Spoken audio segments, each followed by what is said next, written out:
Funding for the Hinckley Report is made possible in part by the Cleone Peterson Eccles Endowment Fund. Tonight, for the Season 6 finale of the Hinckley Report, our panel reflects on the highs and lows of an unprecedented year in Utah politics. Ahead of a high-stakes primary election, candidates gear up for a summer of fierce campaigning. And Utahns react to a major leak from the Supreme Court.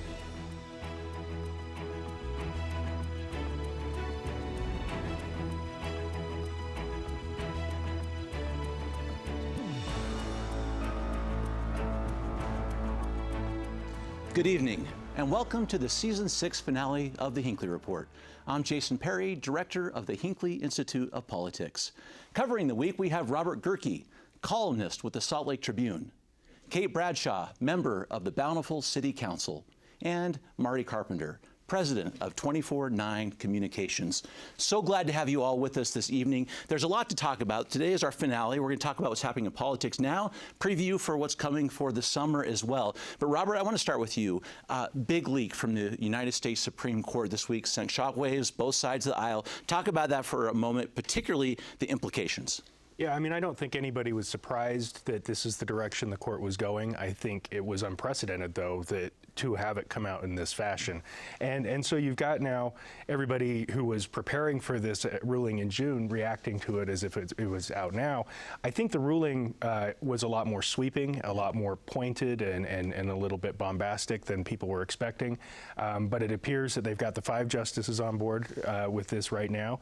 And the consequence, the big takeaway, I guess, is that Roe v. Wade is going to be overturned, and it's going to be up to the states. That means in a state like Utah, which already has a trigger law in place, it will basically ban all abortions after the point of conception, except for the cases of rape, incest, or the life and health of the mother.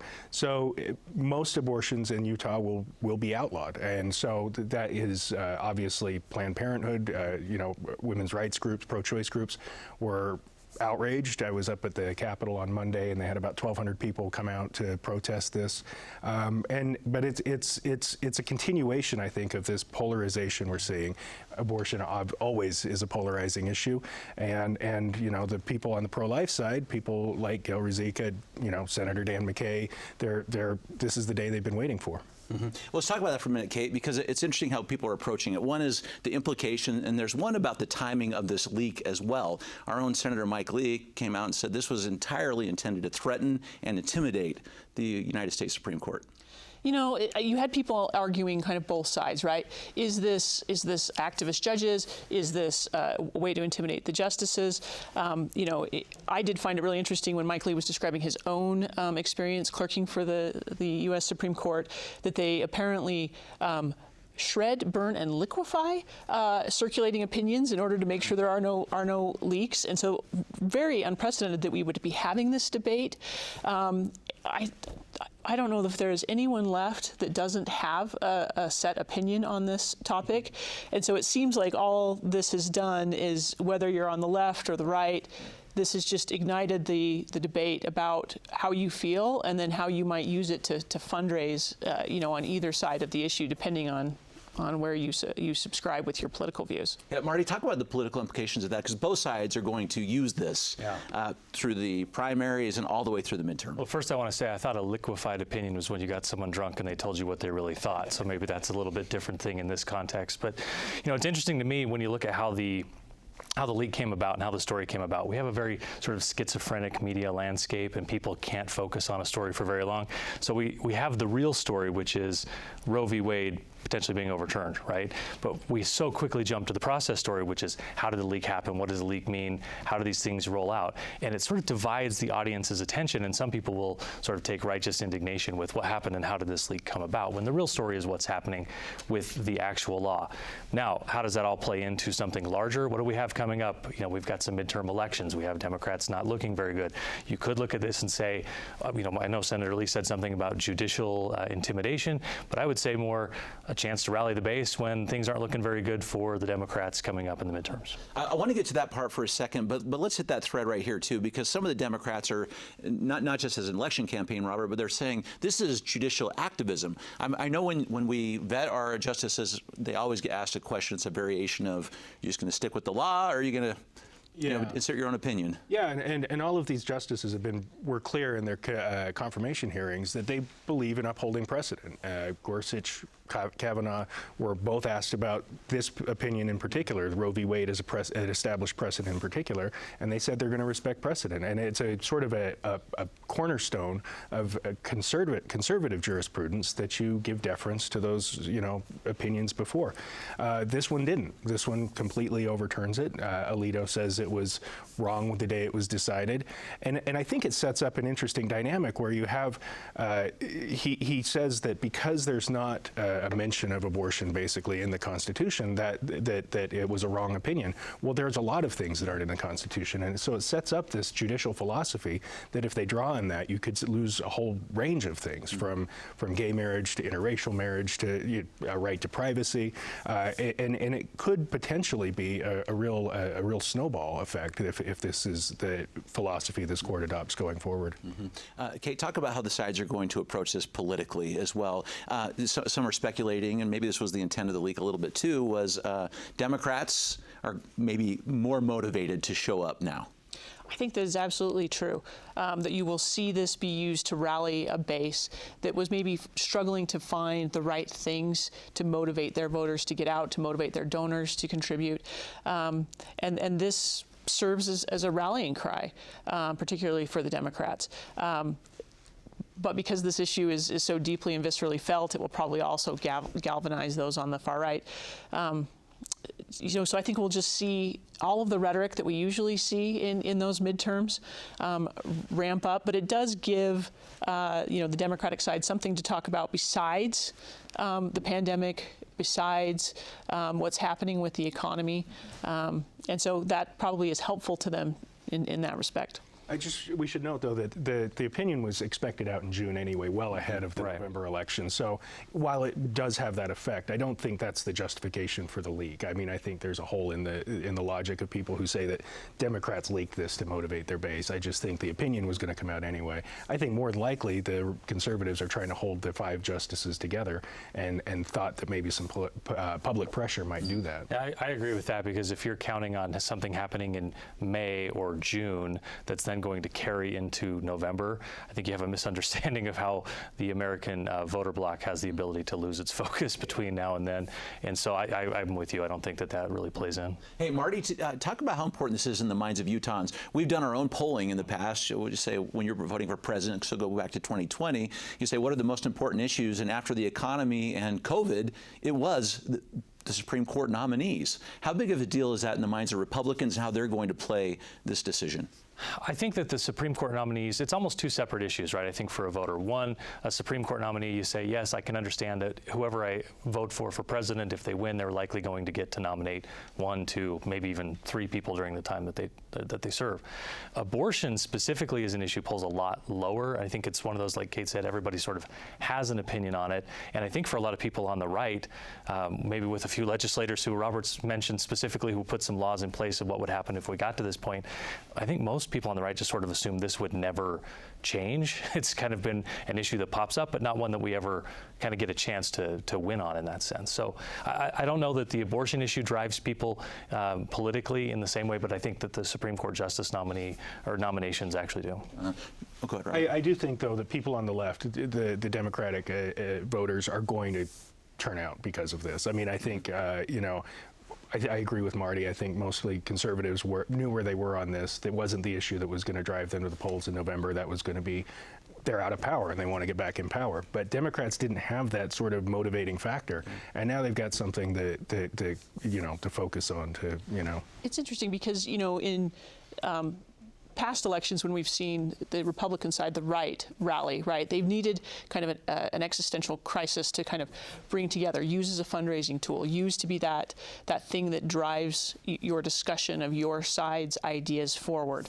This does seem, at least to me, that it gives some, a different set of cohesion to the Democrats and the left that they can use, and a boost, while other kind of polling numbers have been trending in a way that looks like the midterms, flip control. If I could, before we move on, I think it's important to keep this in focus, too. For the first time in our nation's history, we had a constitutional right that had been recognized by the court for 50 years, and now that's been taken away. And who's going to be impacted? Women in blue states are going to be fine. Wealthy women in red states will be able to travel out of state. It's going to be the lower income, disadvantaged people in red states who are going to be most directly impacted by this. And I think it's going to, they're typically voiceless. And so it's going to be, it's historic in that sense, and I think it's going to ignite this debate for another 20, 30 years. Kate, just as to a comment to what Marty said a moment ago, too, about whether or not Republicans thought this was coming. Our own legislature, as Robert mentioned a moment ago, was anticipating that day, and we're one of 13 states that does have a trigger law in effect. Talk about that for just a moment before we leave it, because Utah will be impacted very quickly, to Robert's point. Yeah, so the legislature passed in 2020 a bill that goes with those strict limitations, rape, incest, health of the mother. So when the Supreme Court issues an official decision, that will trigger. The question, I think, becomes, because this was, before the pandemic hit, this was a really big topic in 2020 before our focus shifted in the legislative session. And that had always been seen as the line. Utah then met kind of what that established most restrictive line would be with this trigger bill. Depending on whether the leaked decision is actually the decision, will the Utah legislature want to come back and go further? Will they look at something like what Texas has done? Will they take it to whatever the full extent is of the Supreme Court decision once we officially have it? I definitely think a bill will be introduced, given the makeup of the legislature. The question will be whether there's enough people that want to take on what will be a very visceral issue, an issue that would consume a lot of the energy and time of our very short legislative session, to take it, just ratchet it down that much further from where the 2020 trigger law exists. My campaign muscle memory kicks in also, though, and I know that nothing's done until it's done. So a leaked draft is not a final decision, as you just alluded to.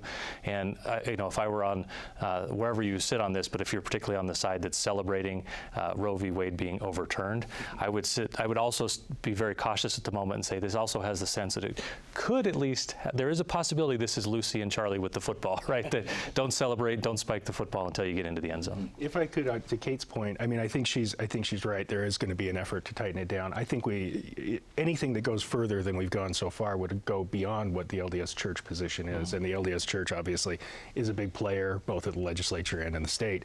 So it will be interesting to watch to see if they try to do that. There are some problems that probably need to be clarified in our current law. For example, the rape incest exception, it has to be verified with law enforcement. For the fetal deformity, it has to be uniformly lethal, which is a very squishy, we don't know if something is 100% lethal or 99% lethal, and does it, it puts doctors in a tough position. So there probably will be some efforts to refine that as we get closer to this opinion coming out, if, as Marty notes, it comes out. Let's switch gears for just a moment, but still something coming from Washington, D.C. Kay, it's been an interesting conversation this week about student loans. We're having graduations. The University of Utah just this week had our commencement just yesterday. Our students are getting out there, and there's a lot of talk about whether or not the federal government, President Biden, is going to forgive some student loans, talking about up to $10,000. Some are pushing for up to $50,000.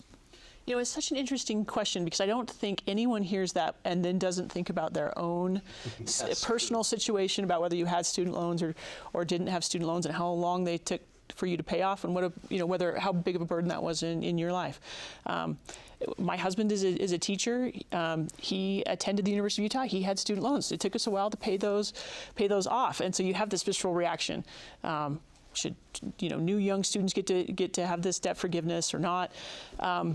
This is an issue, I think, that it's again going to be very polarizing. To do this is a significant fiscal hit. We've already spent a lot of money in COVID. Where will this money come from? On the other hand, you have generations who are saying this pathway to jobs is just not sustainable. There's so many things that seem stacked against current generations in terms of housing prices that are astronomical at this point, and achieving that degree is also one of those key things, and we need more people to enter certain parts of our workforce. How can we incentivize them to do that? So I think we are going to have a great national debate about this. I think it will be something that is used for this midterm election cycle. I'd be curious, we have this debate often, are we really going to get to it in this cycle? Yeah, I wonder that too. But Marty, it's been so interesting to see our reaction from our two members of the Senate, from Senator Romney and Senator Lee. Both of them had a very quick reaction to this. I believe it was this. Senator Lee called it bribery, patronage and bribery. That's what the two things were from our two senators, which was interesting. And they said this was just this is a campaign gimmick of sorts, is what they said. Yeah. What do you think about that? Well, I think that's a very valid argument. And with most things, it's never just so cut and dry, black and white.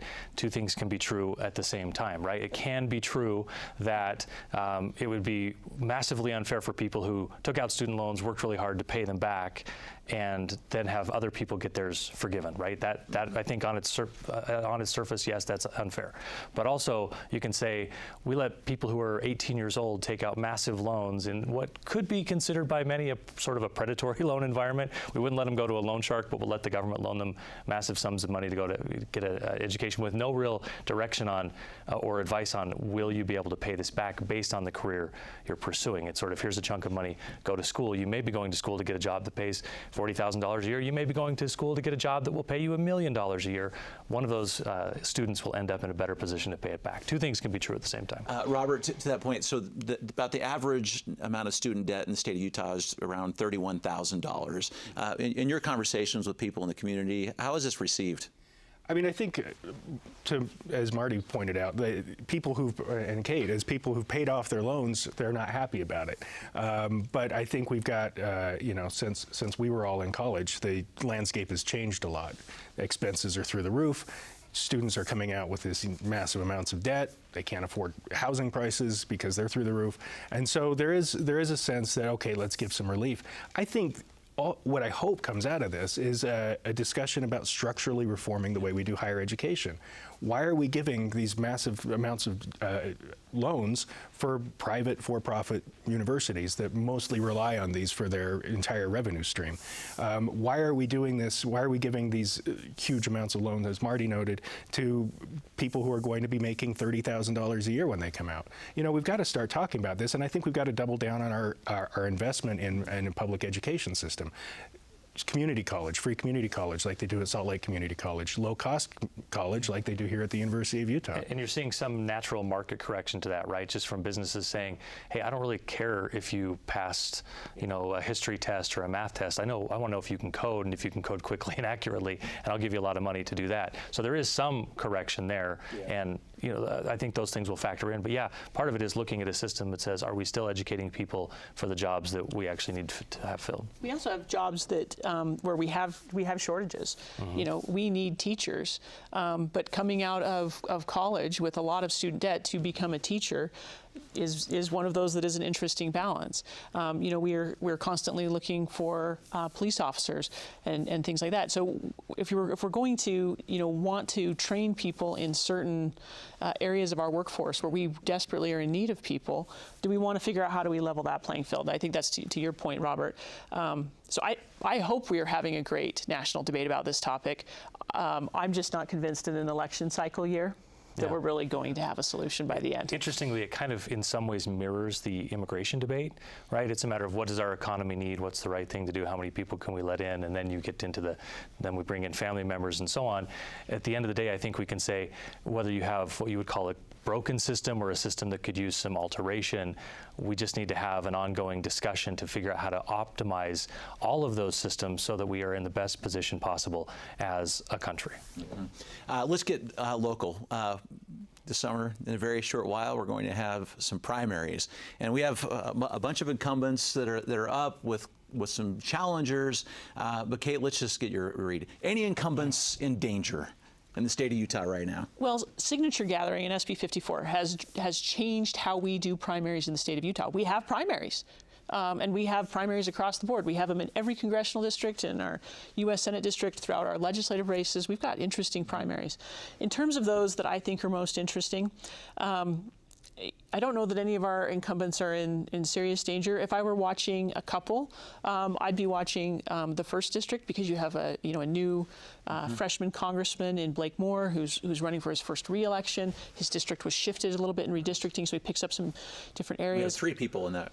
Yes. In that primary. And so that one I think is one to watch. I'm not saying that I'm deeply worried about Congressman Moore, but that one I think is worth interesting. The 3-way primary for U.S. Senate is again a very interesting race in incumbent Mike Lee, in Becky Edwards, and in Allie Isom. And so those are where I'll be spending most of my time taking a look. Yeah. And I think the interesting thing to watch in that Senate race isn't necessarily, I don't think Mike Lee's in trouble, but how hard do they make him work? How much do they deplete his reserve of funds going into the general election against independent Evan McMullin, who Democrats took this unprecedented step of not nominating anybody. So, do they weaken him a little bit? Do they soften him up? Does he have to spend money? And how does that affect the race as it goes into the general? So far, the answer to that question is no, because Lee's the only one who's up on TV at this point, as far as I know. So, the clock is ticking. Everyone makes this mistake when they start out. They start thinking, oh, the primary's coming up June 28th. No, the primary's coming up June 8th. That's when the first ballots are actually going to hit people's hands. That's when the diehards and people who've already decided will vote. So I don't think anybody is in any real trouble, including Mike Lee.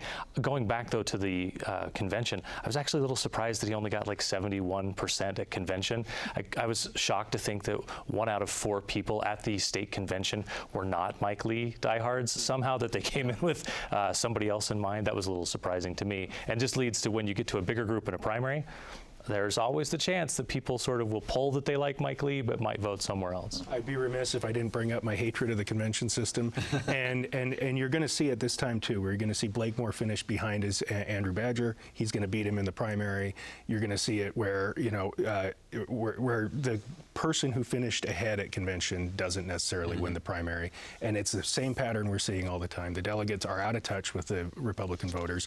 And you see it with Steve Handy. I know we wanted to talk about him. Yeah. Steve Handy, the Layton state representative who lost at convention, is now talking about running a write-in campaign against his opponent after his opponent made used a transphobic slur in a podcast. And there's just this sentiment that the delegates are not making the same choice that the primary voters would end up making. So you look at the Steve Handy race, Marty, and it's interesting because we always have these conversations, even going into this, should I get signatures, should I not? He didn't. The answer to should I get signatures is always yes. So the answer is yes now. Absolutely. Yes, it is now. But put that in the context of what Robert was talking about, because the Senate race with Senator Mike Lee and Becky Isom and Becky Edwards and Allie Isom, it's the first time since SB 54 allowing a signature gathering process where we had 3 candidates in the primary there. Is that the new normal for the state of Utah? Well, it's the first time for the Senate. We had essentially the same setup, or maybe a little bit more complex, with the governor's race in 2020, right? We had Greg Hughes, John Huntsman, we had Spencer Cox, and there was Thomas Wright was also in there. Sorry, I was blanking on who the 4th one was in that race. So it can get a little bit complex, and you can ultimately win with that plurality, which I think does make some people understandably uncomfortable that that's how that works out. But is it the new normal? Man, I hope so. I think with more competition and more people in and more voters involved, where it's a primary situation and everyone gets a ballot that they can cast their vote, I think that's better. Well, go ahead, Robert. And there's talk about potentially trying to lower those signature thresholds, cut them in half, so more people can get in, maybe use ranked choice voting so we don't have this plurality issue. It's always, the system's always in progress, I guess. Lower the signature threshold, allow for electronic signatures. If you did nothing else, that would make a massive difference in the overall system. We just make it too hard for, and the other thing I would say is be able to sign more than one petition. A petition is not a vote. It's just a matter of vetting and saying, this person's not crazy, and I want to hear more from them at some point. Okay. Before we go, I want to get a little preview for the summer. Kate, big issues that we are going to see on the table. Let's talk from the legislative perspective first. Drought is going to continue to be an issue. We are going to be heading into our July holiday season soon, which means fireworks. So I think that discussion about drought, about wildfires, is going to continue to be with us throughout the summer. We may need to even see a special session in order to continue some of those emergency declarations going forward. And of course, the economy. I think that will continue to dominate a lot of our summer discussions, especially as we are excited to get out now that things feel safer and more open. And I am certain that we will all be feeling it at the pump if we are thinking about doing a family road trip. Yeah, absolutely right. Robert? Yeah, I think the governor's talked about some potential options to try to alleviate some of the pressure on gas prices. There's not a whole lot he can do, but I think Kate's right. There's probably going to be a special session. And yeah, drought is going to continue to be a driving, in the forefront of everybody's mind as we head into the summer and we start to see fires start. I also am just watching these, these political campaigns going into the summer. I think this Senate race that I mentioned with Evan McMullin and Mike Lee, I still think Lee probably wins that, but we've got for the first time that I can remember, an independent candidate making a sort of an outsider run. It's going to be a fascinating thing to watch, because if it works, or if it even comes close to working, it can totally change the paradigm of this Republican, Democrat, right, left, polarized landscape if you can run right up the middle and get support.